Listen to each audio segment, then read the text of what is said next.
Magazine tonight, and you're going to start with football. The CFL's two top teams square off in Winnipeg on Friday. And it's a clash of the division leaders as the Eskimos prepare to take their perfect 5-0 record into Winnipeg. Then it's off to Montreal for a Week 7 matchup against the Alouettes. Esk's head coach Kavis Reed isn't looking forward to the extended road trip.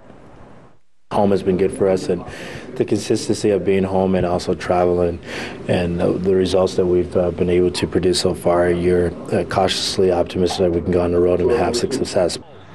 And a big key to that success is the players' ability to stay grounded, despite their best start to a season since 1980. To the end zone, Stamps has it, it's a touchdown! We haven't done anything. We have 18 games and we only won 5. You know, we could win 5 and lose the rest, you know. We still have to keep fighting and stay hungry. I'm sure nobody wants to lose now, so everybody's going out there working hard just like it was week 1. So, you know, just keeping the same attitude, trying to stay humble and get another win. The last time the Eskimos won 6 straight to start a season 50 years ago, way back in 1961. But they know they're in tough against the 4-1 Bombers club. Teams playing each other, and we're going to be playing a very tough environment. But I don't know if it's the clash of the Titans. I think it's two very good football teams that are finding their groove and playing well at this time. And it should be a solid QB battle. Buck Pierce is good to go for Friday. Pierce left last Thursday's win over the Lions with what he called a calf strain. I was able to do a lot of things today, so I felt pretty good. Everybody's, pretty confident, and everybody that I've met with that, I should be ready to go. We had a good day of practice. I think he handled our game plan pretty well and was throwing the ball well. Pierce has taken some criticism regarding his style of play. Stamps QB Henry Burris said Pierce will run through a brick wall even if it knocks him senseless, but he plays with heart and determination. He plays aggressive football. He likes to run a little bit here and there, and you don't see him sliding a whole lot. If you guys really watch me play, I slide quite a bit. I slide a lot when I'm in the open field, and when there's a chance of me, not being able to get down into a point, that happens to everybody. He'll sacrifice his body for the football team, and you want him as a teammate. You want to coach Buck Pierce. He's a competitor.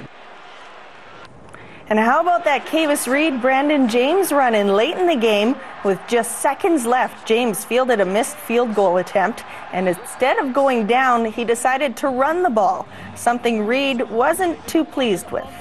Maybe my explicatives weren't appropriate, but it was a teaching moment. He's a young guy that may not have understood the mandate that the game was over and just take a knee. We'll take a knee and ball game's over.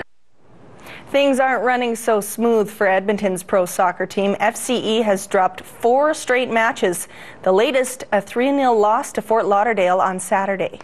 Sometimes we win a couple games in a row, sometimes we lose a couple games in a row, and right now we're just on the downslope. It just came down to slow starts. I mean, every game we played, we started off slow, and if you're behind the 8 ball against teams that are trying to catch us in the standings, it's obviously going to be tough.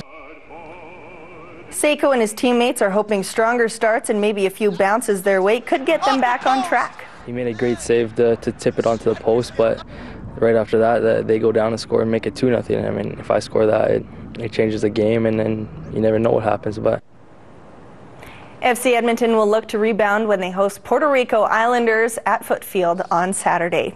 47 of Canada's top junior hockey players arrived in Edmonton for the 5-day National Junior Team Summer Camp. Among them, Edmonton Oilers prospect and first overall pick Ryan Nugent-Hopkins.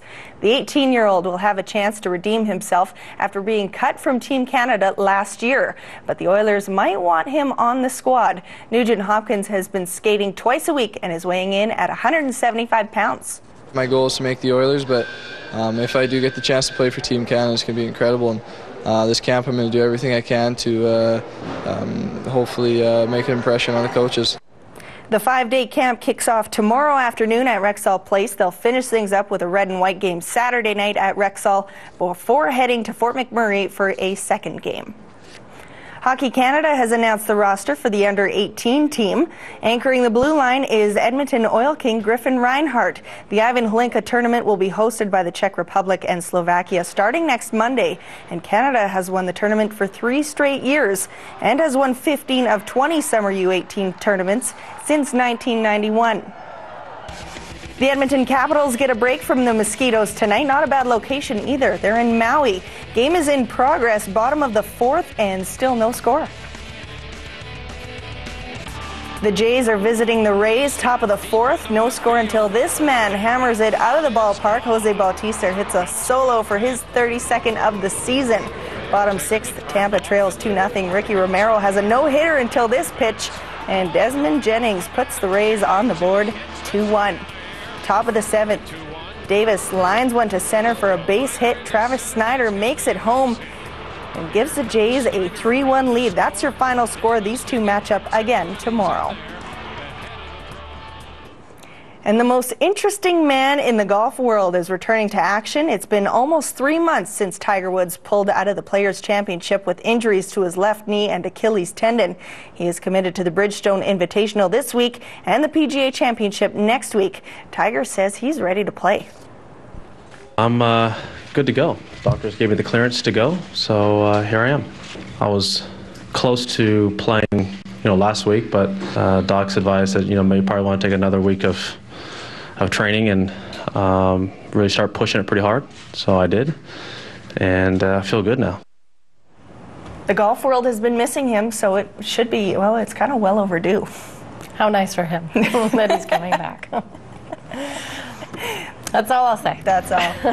Stay with us. We are back right after this.